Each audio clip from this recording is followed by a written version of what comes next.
Welcome to Public Health Matters, where we talk about matters of public health.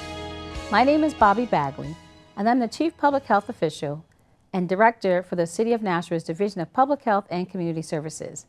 And I have with me today Chris McCarthy, who is our Public Health Emergency Preparedness Coordinator. Chris has just recently joined us at the division, but he comes with great experience, and Chris and I are going to talk about the importance of emergency preparedness, why you need to have a plan, and what do we need to plan for? Because sometimes things can come up unexpectedly, but we want to be prepared for those things. So Chris, thank you for joining us this afternoon. Yes, talk a little bit about what you do as the Emergency Preparedness Coordinator, and if you could also share with our viewers what made you decide to do this work and a little bit about your background before you got here. Sure. So I'll start off with my background. I did 5 years in the United States Marine Corps as a rifleman. I got out as a corporal. I was a team leader. I used the GI Bill after I got out, and I used that to get my master's in emergency management from Massachusetts Maritime Academy. It's a great program, and I wanted to be able to implement my training and my skill set into helping communities better prepare themselves for the unexpected and recover from something that actually hit them pretty bad after seeing things like 9/11, Hurricane Katrina, and so on. You know, those are things that actually matter, and bad things happen to good people, and I want to help them get back on their feet. As far as what I do here at the Division of Public Health and Community Services, I try my best to get to know as many people as possible, as many regional partners, form as many connections as I can, and build rapport. Let the different surrounding towns, because it's Nashua and 12 surrounding towns, I let them know what available resources we have for them and that we're always available to help. And I try my best to make sure that we can go out and prepare communities for the unexpected. Yeah, so it is a big job. And so when we look at the actual work for public health, emergency preparedness, most of the time people don't understand what that actually means. And with their background in emergency management, that actually helps enhance the role in this position, because you're coming with some skills and some knowledge that's even higher than what we typically need for the emergency preparedness role. And so you're bringing some really good skills to the table for us. I'm happy to be here. Yeah, so as a part of the work, and you mentioned that it's regional, and so yes, we have NASHUA with over 91,000 residents, and then we have our 12 surrounding towns that make up probably close to anywhere between 214, probably to about 217,000 in total. So that's a huge catchment area for us, and catchment area meaning all of the community's total population that we're providing services to. And so you individually as a person is not going to be able to serve 217,000 people individually, but there are ways that we get information out into the region and to members in this community in Nashua. So can you talk a little bit about how we distribute information to folks? Sure. At the Division of Public Health and Community Services, I put out a monthly preparedness newsletter, which goes out to regional emergency managers as well as our health officers, and it gives them an insight into what's going on in Nashua, what we're working on, and if we're doing any events that they could partner with, that they're more than welcome to join, such as the tent setup drill that we just did at Gilson Road. That was a good turnout. We had some help from Fire Engine 3. Thank you very much for your help. We had help from Brookline. Mr. Coffee came out and he actually helped set us up, and he helped with any tips or tricks that we could do to get the tent set up. Aside from that, meeting with the health officers and regional emergency managers to understand what their needs are and let them know what resources we have to help them with their needs so that everyone can be better prepared for whatever comes down the pike. Yeah. And that's really important. So we stress the whole piece of people being prepared for what can come down the pipe, because anything can come up. Yep. And the best way to actually be successful, safe, and healthy through these events is to be prepared. Yep. Right? So we actually create a preparedness plan that we share in the community, and I'm actually holding our Greater Nashua emergency action plan That's right. that we actually put out into the community. And Chris, what and how do you use this plan? So when I go out, I will go out with a community health worker. It's been Abimana so far. He's a great guy. And what we do is we meet with populations and we educate. And these emergency action plans, they're great because what they do is they help make everything easily digestible. It's not something that's going to be overwhelming. It's all spelled out. It's very colorful. You have stuff like putting in your name. You have information about how to develop a plan. You have tips and tricks on what to do. And this would better enable you because a lot of times people don't think about something like this. Everyone's always caught unprepared and unaware. But by having this, even if you don't know where it is, you will retain some of the information because you're writing it down. It's one of the ways that people study to retain information.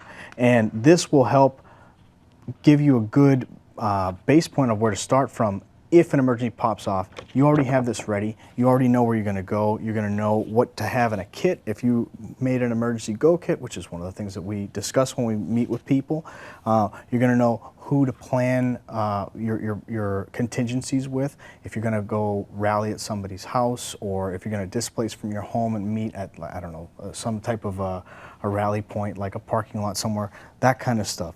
And you also have important phone numbers that you can put in for the fire department, the police, and so on, as well as information about any medications that you might have, or if you have any type of hindrances, such as if you are unable to speak clearly, if you laryngitis or something like that, you could have some common phrases in there, or if you use ASL. Any of that stuff, it's all pertinent information, and we always tell folks, even though this is paper, it's good to put this in a freezer locked bag so that water couldn't damage it. So that's always a good point. And we also include other information such as Go Prep quick tips for the community. We explain the community lifelines because there's, I believe, 7 or 8 of them. And we also have tips for especially folks that have pets. So, all right, so let's take a little bit of a dive into some of those great materials that you're showing us there. Sure. So when we look at this action plan, it says that there are 3 basic steps to being prepared for any emergency. And so we know that there's different types of emergencies, right? There's natural disasters. For instance, we just had that high heat. And believe it or not, the very, very beginning of, what was it, the end of June, those last few days in June was that high heat. Was that, time flies. But, the whole premise around that was that it was so early on, that we don't expect to have that kind of weather so soon, and summer's not just starting. Yep. So we can imagine that there are going to be other high heat episodes, right? Yep. That's a natural disaster. Definitely. What are some other natural disasters that people need to be aware of? Well, it's hurricane season. It's hurricane season. It started June 1st. It goes until November 30th. And it's something that, like clockwork. But it might shift a little this way or a little that way, just like the heat wave. Everyone was expecting them to come later on in the summer, but it showed up very, very early. Right. So it could happen, with hurricanes, that they show up a little earlier than expected or a little later than expected. But they do wall up communities, and even communities that are prepared for stuff get knocked on their butts, and they have to have plans and trust their leadership to have contingencies in place so that they can actually recover from it as best as possible, as fast as possible. Right. And so in public health, we tend to take that public health population-based approach. So we're going to be looking at vulnerable populations. Definitely. Or individuals that are in groups that will have maybe more poor outcomes if they're not prepared. Correct. And so your job for the city is to help, working with all the other divisions and departments, fire, police, emergency management, with our public health nurses, our communication specialists, and getting information out to increase awareness for NASHUA and the greater NASHUA region. That's right. So there's 3 basic steps. It says, do you want to just tell us what those 3 steps are? Sure. We got make a plan, build a kit, and then stay informed. Right. And then it walks you by the numbers, quite literally, of what to do. And it's all in very large writing to make it easier for everybody to see. And I would recommend that you know, some stuff you can write with a marker, but I would probably recommend a pencil in case some of the information changes, because of the fact that this is made out of paper and it's not laminated, you know.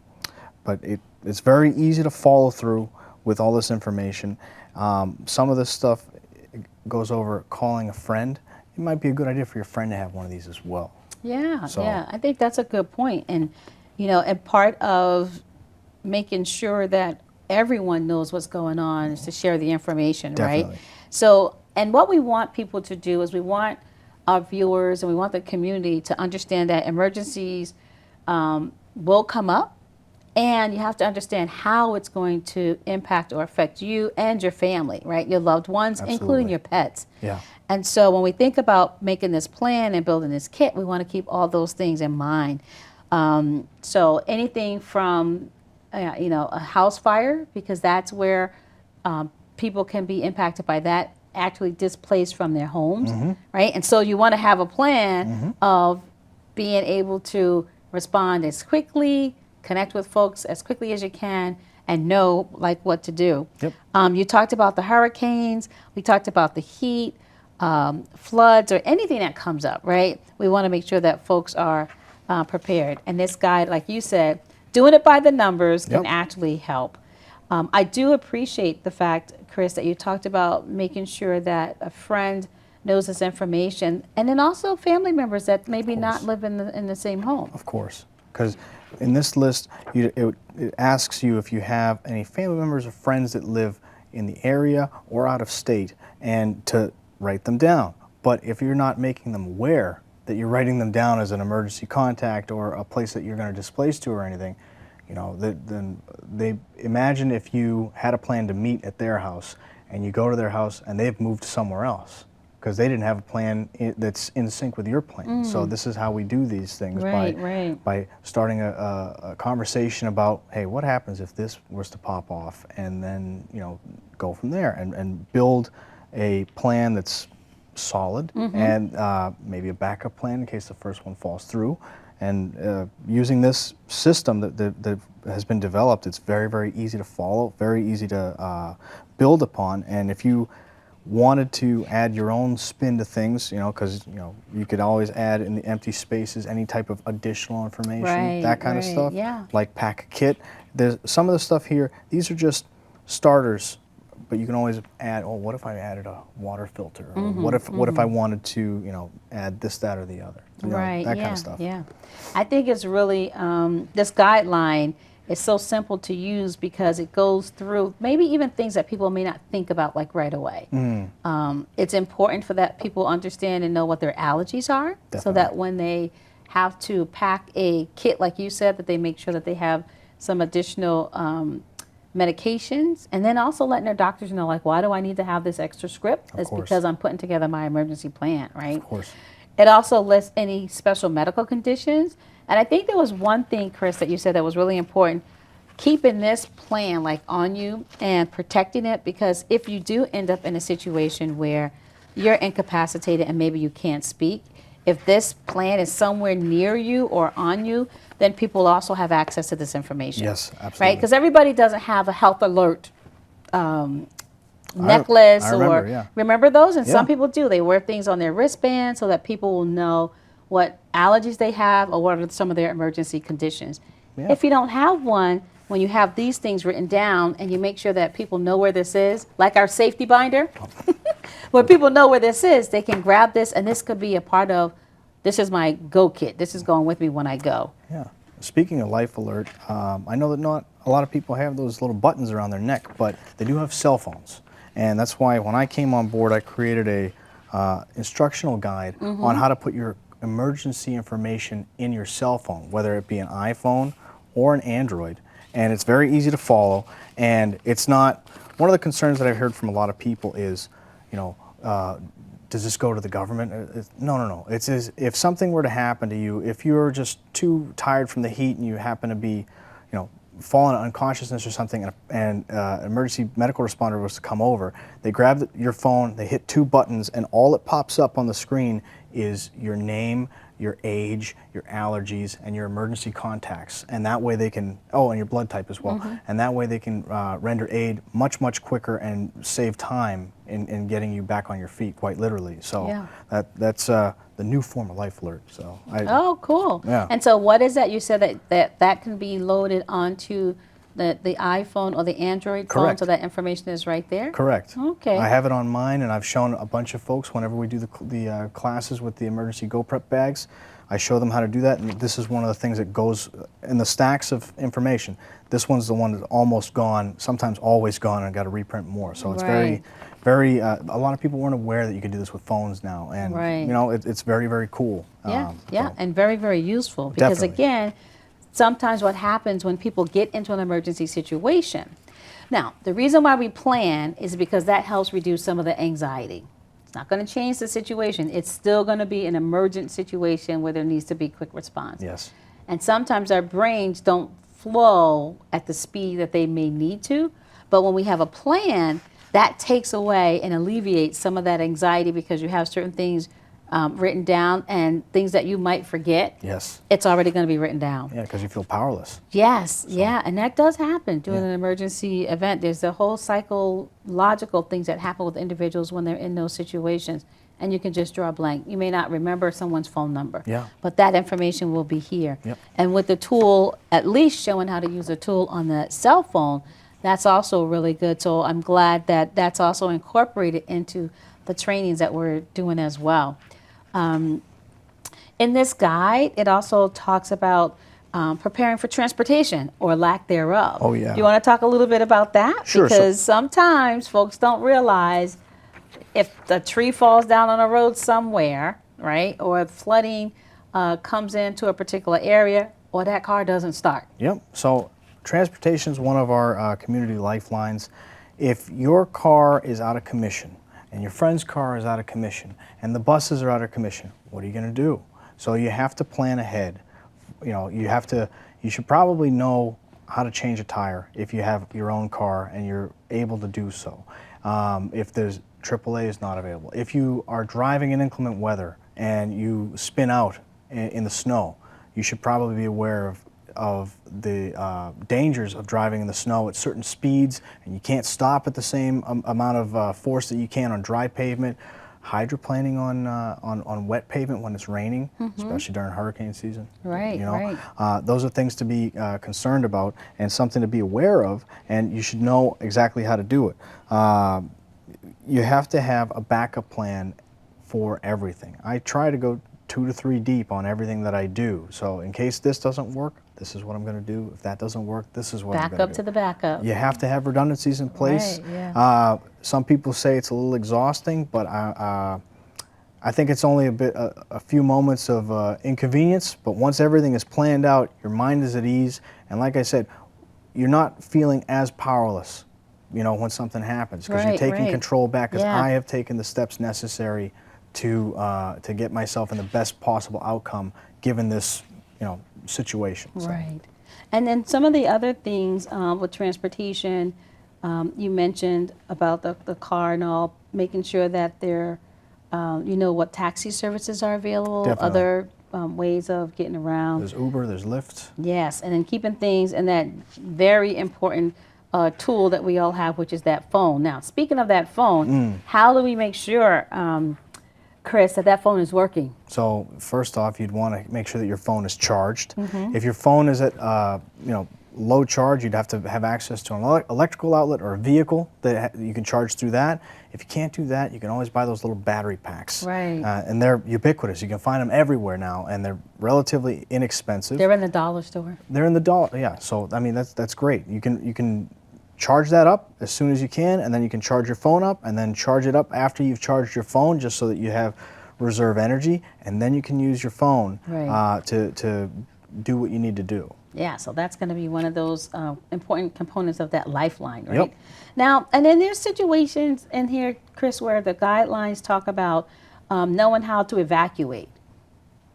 What do we want our viewers to know about the importance of evacuation? What should people be paying attention to? They should be watching the entrances and exits of wherever they walk into, so that they don't just, live with tunnel vision. You want to increase your situational awareness so you can actually be in charge of your own destiny and be able to not just protect yourself, but those around you.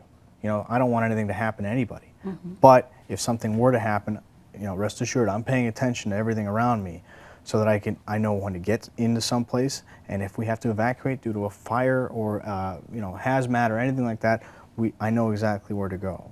And you'd have to have a plan, because not all places have just one exit. A lot of people think, if they go into a restaurant, for example, that I'm going to go right back out the front door. Well, you can also go through the kitchen, because that goes right into the alleyway by the dumpster. Yeah. So businesses need to make sure that they have a emergency action plan as well. Yep. Everyone should have an emergency action plan, and everyone that is in a business should be trained in that plan so that they're not caught off guard. Right. So. Yeah. And I'm sure that our team at the Environmental Health Department can help with that. Oh, yeah, they're great. So for this one, evacuating from your home, we know that there will be some alerts that will go out, and people should pay attention to those alerts. Yep, they should get alerts via text or the app, and it would let them know what to do. If they have to egress from their home, they would have to know how to safely do so, and they'd have to know where to go in relation to where they are. Hopefully their phones are charged and they didn't let it die while they were sleeping, that kind of stuff. And then they'd have to know how far away it is. And hopefully everyone has enough supplies on hand that they already prepared with those Go Prep bag kits, and one bag per person in a family. Not one person, burdened down with everybody else's stuff, stumbling along in the dark. And that way, everyone can be more comfortable whenever they arrive, wherever they need to arrive. So we want to listen to those alerts. Definitely. There'll be things that'll come on, and so you mentioned the apps, so there are some important apps that people should make sure that they sign up for. So we do want our viewers to know what those are, because then they will get that alert on their cell phone. And then and I'm learning now that a lot of people don't watch TV, so I think the cell phone is going to be the biggest communication tool, and through social media. So there are some ways to push information out using social media. Definitely. But for those who still do watch TV like me, I still watch the news on TV. They will also push out alerts, and what people want to do is they want to pay attention to the information that's being provided, that there'll be messages like stay in place. So that means don't go out of your house to go and find out where the problem is, or we don't necessarily need a lot of people out trying to investigate and see things. Definitely. So if they say lockdown, then you want to stay in. If the message is to evacuate the area, then we do want people to do that, because we learned a lot from Katrina when people didn't evacuate at the times they were being told. And we don't even have to go all the way back to Katrina. We can go to some of these wildfires that have happened, some of these other floods that have happened more recently, and then, as you mentioned, some of these hurricanes. There's been tornadoes. There have been a lot of weather events over the past few months, and more occurring because of what's happening with climate change, even though people don't like to say climate change. Things are happening with the weather, and climate conditions that are impacting how long it's cold, how hot it is, how much water we're getting, these tsunamis. And so these events can happen, across the globe. And people want to pay attention also when they're on vacation. Oh, most definitely. If you're going to an area that you have never been to before, that you don't know like the back of your hand, you would want to be more vigilant, I'll say. More situationally aware about this place that you're visiting for however long you're visiting there. And that way you're not, I'm not from here, what do I do? And everybody's already got a plan, and they've already booked it somewhere else. So it's having that mindset of just being, like you said, having situational awareness no matter where we are. That's right. In our homes, making sure that we have the emergency action plan complete. And families should probably do this together. I would agree. That way everybody knows what's going on. I would agree. One for each member in the family, and one for per family, if you're dealing with your neighbors, if you're dealing with your friends in another state or another town, you'd have one for each person to filling this out, because not everybody has the same blood type, not everybody has the same first name, not everybody has the same primary care physician. So you'd want all that information in here, and you'd want to put it in a Ziploc bag so that, again, the water doesn't damage it. And that way it's safe, it's got your name written on the inside, and everybody gets to be in a better spot than where they currently are in the event of an emergency. Yeah. So we have the opportunity because in the fall, in the month of September, it's Emergency Preparedness Month. Sure is. And so we'll have the opportunity, Chris, for you to come back. I'm going to have you join us again on Public Health Matters. Okay. And we're going to talk about matters that pertain to packing a go kit, because I think that's going to be really important for our viewers to see. And actually have you bring a sample go kit so that our viewers can see what goes in the kit, what do they need. Some of these may be very individualized, and then some could be a little bit broader for the household, but we're going to actually have that opportunity in September, have you back, and then we'll go through and we'll build a kit. We'll build a kit right here on stage for folks. And then we'll also talk about why we need to make sure that people are signed up. Well, we could talk about that today, and I wanted you to talk about what links you have. We want people signed up for the alerts because we may not be able to wait until September, right, for Emergency Preparedness Month for some of these things. But there is a free alert link for people to sign up on. And do you have it on that we have the NH paper alert that you use there? We have the NH Alerts app.